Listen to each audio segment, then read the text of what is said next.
I'm going to blend the chicken here for my chicken soup using chicken thigh. The reason is because I don't want it to saute the chicken because it's a mess, a lot of greasy, so I just going to wash, sort of blanch it, clean it in boiling water.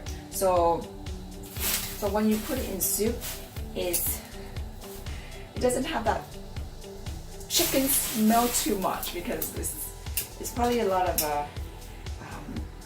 stuff when it's raw. So when you put in hot water and then put in it for 3 minutes, the nice thing come out is like washing it, but it just prevents from a lot of the chicken raw smell. That's how I like it before I put them into soup. Alright, so there we go. I mean, you can do a whole chicken or just chicken breast, whatever you like. But for soup, you want some meat that is less expensive, but at the same time, get the same quality in, from making the meat. Right? It doesn't have to be expensive meat because you're going to boil the meat for a couple hours, and with 2 hours of boiling the meat, all the flavor will come out of the meat. So normally I don't usually eat the meat from the soup. I just drink the soup.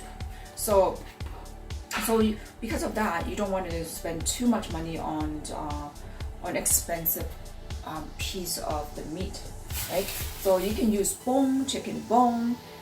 Right now today I have some chicken thighs. You can use chicken thighs for other meat, but I wanted to have some chicken soup, so I'll use chicken thigh instead, and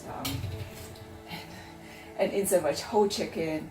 And the least expensive is chicken bones. But chicken bone, again, when you buy the chicken bone home, clean it using boiling water, and then wash it in cold water, and then put it into the soup, into making big pot of chicken broth. And when you have that big piece of big bowl of chicken broth, then you can add stuff in it. You can add noodle, you can add rice, whatever you want. And of course, more importantly, vegetable.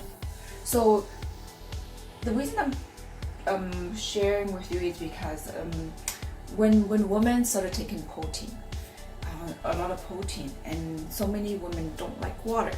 It's hard, especially at the beginning. You're required to drink so much liquid and water. A lot of people don't like it yet. So I am sharing this so you can have other liquid in your body, good nutrient water from soup, and at the same time you can treat it like a meal. If you already have good nutrient, you don't have to keep eating meat, because also a lot of you are taking protein powder. That was your pure protein already, and if you don't want it to have meat, and also soup give you that kind of nutrient that's easy to digest in your body. Imagine you have to have a whole chicken breast and you have to chew it, and then sometimes the way you cook it might have a lot of calories, right? And I think for me, I am used to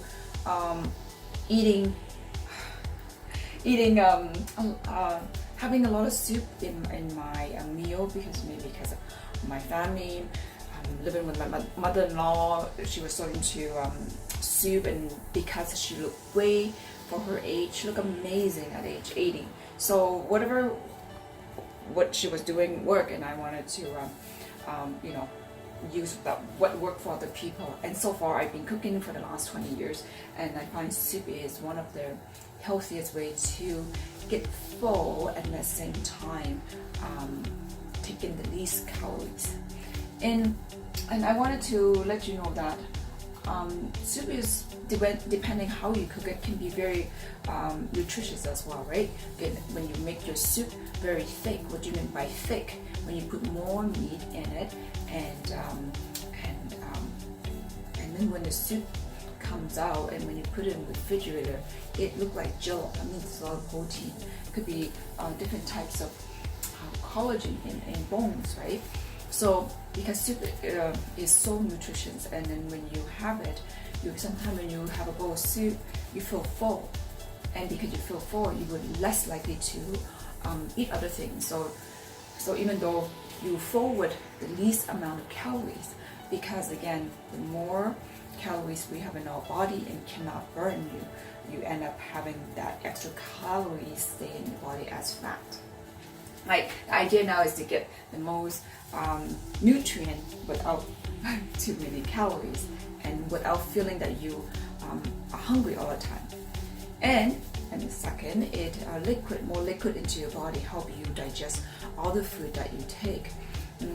Like again, earlier I mentioned that so many women started working out and taking protein powder. Protein powder, sometimes when you take it, you might feel dehydrated.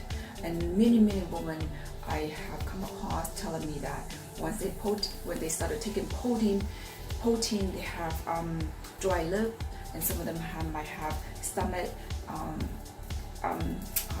issues, right? Challenges. Maybe because, for a couple of reasons, not because maybe just the water intake, but maybe because the body is not used to it yet. But one of the reasons I find out, even for myself included, sometimes having protein requires you to have more water, and many women are not aware of that. For example, 1 scoop of water might require you to have 2 cups of water with that protein, and then not all protein powder are the same. Some require you to have less water, some require you to have more water to mix the powder, right? So in the other video that I shared was 2 types of brand has same amount of protein powder, but the amount of water to mix is different. So it's really important, if you are experiencing symptoms after you take the protein, really take a look at all the instructions again, right? So today I'm making soup because I thought, if you're not taking enough water, perhaps have other way to get more water liquid into your body at the same time healthy. All right, so that is just the first step. I am sharing with you how to make chicken soup. With that chicken, you can put it in a pot, saute it with onions, so it has that nice aroma, and then after boil for a couple hours, and then you can add flavor. If you don't, that's fine. Put some salt and pepper, and then you can add improvise. It's one of the best comforting dish, but you can have it for a snack, sometimes have it for a meal, for lunch. It's really easy way to incorporate other items into the soup. You heat it up again, and then you can add vegetable. For example, you can even add avocado. That's like a Mexican. I remember going to Mexico. It's a chicken soup.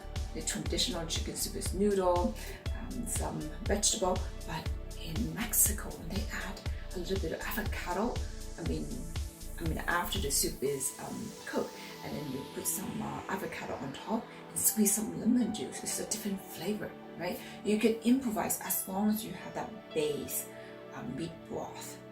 Okay, and I hope you enjoy it. There's so much you can Google. You can check out on Google how to make soup with the least calorie. And again, you have to try many times to be better, so you can become a chef of soup or of different ways. So that first you sort of have to experiment it, and when you become good at it, you can improvise. Okay, so that's my tip for you, how to put more liquid in your body, healthy liquid.